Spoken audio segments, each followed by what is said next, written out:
I clearly don't have any money to pay for food, so PayPal me some money so I can afford to buy food. Hi guys! Welcome back to my channel. This is Karina. As you can tell by this intimate setting here, we're gonna be doing a Q&A. So I did ask you guys to send me all of your burning questions on YouTube. I honestly cannot wait. It's been such a long time since I've done one of these, and I just love sitting down here, you know, spontaneously and talking to you guys. Make sure to hit that like button and the subscribe button, and let's get started. Not gonna lie, I was kind of surprised that this question had the most thumbs up. So yeah, I'm speaking from like totally personal experience here. You know how when you first meet your significant other and then you get that fluttery butterfly feeling in your tummy, and then over time, like year after marriage, that goes away? So my first tip is to try to get that feeling back. One way I found that's been really helpful for me is just to switch things up, mix things up, you know, like really easy to get sucked into a routine and then you just like repeat it day after day. Especially after you have kids, there's like no weekends anymore. You're just like full on, full-time parents, and then things can get pretty boring after a while. So if you can get a sitter, or if you can get, you know, someone or your friends or your family members to help take care of the kid, plan something that is out of the ordinary, out of the routine for you and your partner. This can be, you know, going out for a date night. If you've always wanted to try something, it can be anything, you know, skydiving, do that. For Valentine's Day this year, we actually escaped. I use the word escape because, you know, it's a true escape from two kids screaming baby at home. We went to a hotel, so we just booked a staycation that's like 30 minutes away from us, and then we just spent the night there. And just that little, you know, 24-hour getaway, it's like hitting that reset button on your like PS5. Oh, okay, another thing that I think is really helpful, especially for you ladies out there, is to feel really good about yourself. You know, just repeat after me, okay? You are sexy as fudgy. Just when you feel confident about yourself, this will translate into your actions and into the way that you carry yourself around your significant other, and this energy will rub off on them, trust me. Okay, a big part of how I manage to find time is I have my mom currently here with me, helping me take care of the kids. I feel like Lucas pretty much takes care of himself at this point. He is such a big boy, you know, sometimes I feel like he's a full-on grown adult as opposed to just being almost 6 years old. He makes his own breakfast, he goes to school, he comes home. In a way, I feel lucky to be able to be this hands-off with Lucas. So when you're working for yourself and when you have your own schedule, it's really hard to stop working sometimes, especially when you're working from home. Things can easily bleed between work and family time, and you know, that boundary can get crossed. So I have a very hard stop at 4:30 p.m. every single day, because that's essentially when I need to go pick up Buddy from school. And then once he's home, I don't touch any sort of work until he goes to bed late at night, around 8:30 or 9 o'clock or so. That's when I might like pick up my phone or like check a couple messages. And another point I feel is really important is I believe in sleep training. So when Zephy was 4 months old, that's when I started to, you know, have him have a sleep routine, because in my experience with Lucas, having a solid, good, consistent night routine every night before he goes to bed is so crucial to him sleeping throughout the night. He just quickly adapted and caught on to his sleep routine. This means every night at 7:30, we're free. We don't have to have the mental load or the mental stress of having him potentially waking up or being hungry. So at nighttime, our time is truly ours. You know what I mean? Like, it's truly a relaxing time for us. Since we're talking about Zephy's nighttime routine, I figured I would just go ahead and answer this question right here. So we follow what I call the BBBB process, and that is book, bath, boob, bed. So to start off our night routine, I usually like read a book to him.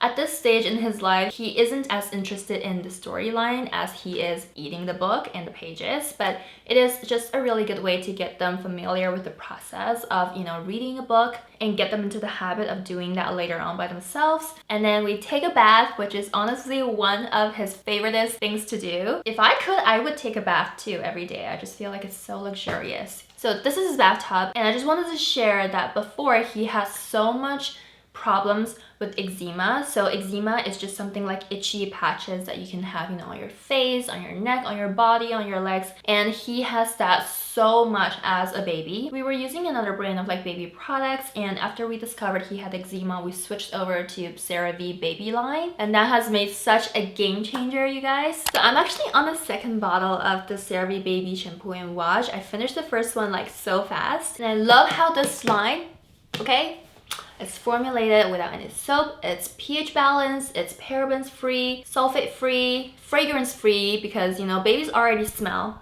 freaking amazing. Why would they need to smell any additional smells? They also have 3 essential ceramides and vitamin E, which helps to gently cleanse the skin without being over drying. And I think this is the reason why Zephy's eczema was flaring up. We noticed that the brand before that we were using was really drying on his skin, which caused the eczema flare up. And then after the shower we have boob time, but before boob time we actually have a little like what I call like baby massage slash play slash poke around on his skin as we're drying him and putting him in his PJs. This is where I'm going with the CeraVe moisturizing baby lotion. So this, just like the rest of the line, is formulated with 3 essential ceramides and vitamin E, and it's not overly sticky or overly wet. Like I feel like his skin just absorbs it right away as I massage it in. And after I do this, I just try to give him a little foot massage. And I know this line is for babies, but sometimes I can't help but put a little bit on my own skin as I'm doing the massages for him, just because it's so good for you. My skin responds really well to it too, because I also get eczema from time to time, especially during the colder winter months here. And then after that, we move on to boob time, or in my case, I'm just going to feed him a bottle of pumped breast milk. Because this is the last bottle of the day, we really try to get him to drink the entire thing. I think that's around 250 mils or so. After that, we make sure he's full, we burp him, and then into the sleep sack he goes. Afterwards, we put him in his crib, and I turn on the brown noise machine that I have. We turn off the lights, we say bye to him, we'll kiss him goodnight, say I love you, and that's it. That's pretty much his sleep routine. Because we've enforced this routine since day 1, you know, or when he reached 4 months, it has never changed. Day in, every single day, 7 p.m, this is what goes down. And I think by this time, he's so used to his nighttime routine, he loves it. Okay, so quite frankly, I also have this problem. I feel like I have a certain method in which to select certain Shein pieces. They can be so hit or miss. So the first thing I look at is reviews, of course. I trust reviews more than I trust the actual products pictures. So sometimes I don't even look at the actual product pictures. I just go straight to the reviews and check out the photos there. If it looks like SHIT, I just don't even bother getting it. My second tip is if you find something you like but is not 100% sure whether you want to get it or not, open it anyway, because when you scroll down there will always be related items, and then maybe you can find something that may have better reviews. In case the item you like is so new that it doesn't have any reviews or pictures or reviews, then my tip would be just to look at the measurements, because when you hover over the specific sizing, it will show you the specific measurement for that size, and a lot of times it is not standardized, okay, across the entire site. So 2 different tops, even though they look identical, might have different measurements even though they're the same size. So know your measurements, okay? Measure your body and compare that measurement to the sizing chart on the product. This way you just ensure a better fit. Or, you know, you can just watch my Shein hauls. This is going to be my tip number 4, because I always tell you guys to like steer clear of white stuff on Shein, because white stuff is always so see-through. It's like so triggering for me. But I managed to find a white crop top on Shein that's actually super non-see-through. It actually beats Aritzia Babaton in my opinion. For those of you who don't follow me on my IG or my TikTok, I'm gonna overlay the video right here so you can see how non-see-through it is compared to the rest of the brands. But I mean, you guys should follow me on IG and TikTok. But if you don't, it's okay, I still love you. I'm just gonna overlay the video right here. Not gonna lie, I was always kind of scared, insecure about creating modest outfits for you guys. I feel like because I don't know a lot about the topic, I don't want to come across as, you know, like, hey guys, I'm an expert on this topic, listen to me, these are the outfits I would create, even though I have like no experience actually creating modest outfits. And then for those of you who needs to be modest for religious purposes, it's just something that I don't want to like accidentally like offend anyone. So I actually ventured out of that comfort zone back in the springtime where I did my first modest outfits video. On YouTube, it actually didn't get a lot of views, but it kind kind of like blew up on YouTube Shorts and IG Reels. So I thought I would do the same thing again with modest summer outfits. I feel like summertime is always so difficult to be modest, right? Like it's like blazing out there. The sun is just like melting your entire skin. How can you be out in a long sleeve and not burn and still feel stylish and look cute at the same time? So I feel like those are very unique challenges that I would need to overcome in terms of my outfits. I know modest outfits means different things to different people, you know, depending on what your definition of modest is. But it's actually not a boring question. It's a really interesting question because I know a lot of you guys are interested in going into YouTube. This is kind of like not my very typical setup. If you have watched my other fashion videos, then you know that I usually film in front of my closet in the other room, but I'm just gonna go ahead and show you what my setup right now looks like. It is a mess. But you know what? It doesn't matter because you guys don't see them. You guys only see what's in front of the camera. And then when I shoot my fashion videos in the other room, my behind the scene looks like this.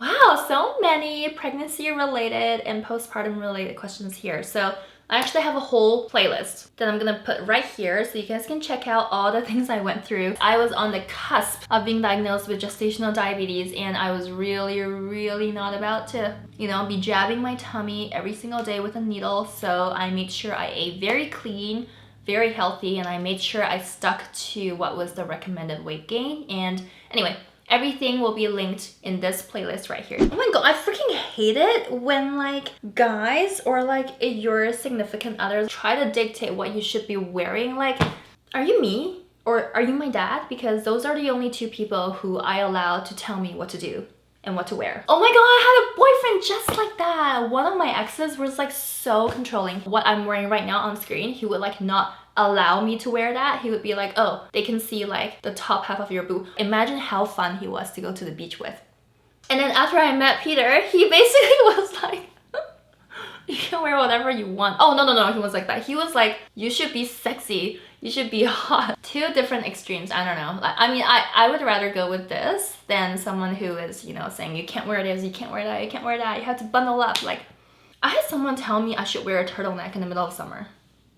This is a really good question, and I talk about this a lot in my other videos too. I don't think, you know, like every person should just have one style that they should stick to. I think it's very important to explore the different aesthetics out there and, you know, find out for you what is best for you on a particular day. So sometimes I'm feeling princess core, sometimes I'm feeling like street baddie. So it really varies, but I would say that the most uses out of your wardrobe would be pieces that are basic, you know, pieces that would stand the test of time. So like a white non-see-through top, for example, classy denims with no rips that are not overly baggy, not overly skinny, not overly like super trendy, a white button-up shirt, a black pair of high-waisted pants. Stick to neutrals and pieces that you can pair with basically everything else in your closet. And then once you're comfortable doing that and pairing, you know, pieces in that way, then you can start venturing out of your comfort zone if you want to experiment with more colors, or if you want to experiment with more textures like feathers or like tassels or pearls. Those are all like tiny steps that you can take to further add to your style as opposed to having it just confined to basics. Okay, can someone explain to me how this works? Because I genuinely don't think if you're in revealing clothes, you're more likely to get sick or get a cold. I think that has something to do with the actual cold virus entering your body and sticking into your nasal cavity or something like that. I do have a master's in public health, but I'm so bad at like basic science when it comes down to this. If I'm not wrong, I think it's when you are feeling cold, your immune system declines for a little bit and then you're more easily to catch a cold, like catch the actual virus in your body. I have two kids, okay? One of them goes to school. I get sick from him way more often than I get sick from wearing like shorts and a crop top. Oh my god, you guys, I get negative comments like day in, day out. If you're like a social media content creator, for example, hate comments will always happen. The power of anonymity is so great that people can and will say everything under the sun. You have no idea how many like disgusting messages I've gotten about even like my baby and my kids. I just think like the number one tip to have is just have super thick skin and don't let it get to you, okay? Because they are people who are commenting anonymously for a reason, because they will never have the guts or the balls to say that to you, to your face in person. And I'm always, you know, channeling my inner Lisa when I tell them, if you're mad, stay mad. Being mad and saying hate comments about somebody is like drinking poison and expecting the other person to die. Let them keep their toxicity to themselves. That toxicity will poison their minds. Or I take it to social media and ask you guys, especially my Insta fam, on how I deal with those. And honestly, it has been game changing. I think one time I was on my Insta stories and I asked them how to respond to someone who is calling me, you know, like too skinny, like you should eat something. And the best response was, I clearly don't have any money to pay for food, so PayPal me some money. I'm gonna leave you my PayPal so I can afford to buy food. Another most frequent asked question is how I stay in shape. And I am 32 this year. 33? 34? This is a very interesting one because I don't go to the gym, but I have started to pick up tennis again in the summertime, so I play tennis quite a bit. And I also have a full-on video right here where I go into detail on what I did to get my body back after pregnancy. Oh my god! Let me just say, I recently saw Top Gun. Oh my god, the pilots. Oh my god, it was so tough, you guys. It was not a walk in the park. It literally feels like a tree trunk in a desert. Like, it was so bad. My tip is to wait as long as you could. I think we waited like a super long time. The recommended time to wait is 6 weeks, which honestly, not long enough at all. Like, wait as long as you can so your body can heal and get the natural lubrication back, because regardless, you will still need lots of lube, like tons. Like, I'm talking about like the whole bottle. Because Zephy goes down super early, like 7:30, and Buddy goes to sleep around 8:30 or 9. After that, we have like the entire night to ourselves. So I think time isn't really the issue, but you really do need to commit to sleep training. Okay, if there's a question I haven't answered, or if you have another burning question for me that you would like me to answer, please feel free to pop them in the comment section down below. I read all the comments. Like, literally, I'm not kidding you, I read all of them, like 100% of them. I may not reply to all of them, but I literally read all of them, and your support means the world to me. So definitely pop them down in the comments down below for a part 2 of this video. I love you all, and hopefully I address some of your concerns and questions, and I'll see you in my next video. Bye! My god, I'm gonna get cancelled over this. CeraVe Moisturizing Baby Lotion. Actually, moisturizing. Sorry. I need to look at my notepad! I'm breaking out into a rash. Talking about my romance life makes me so nervous.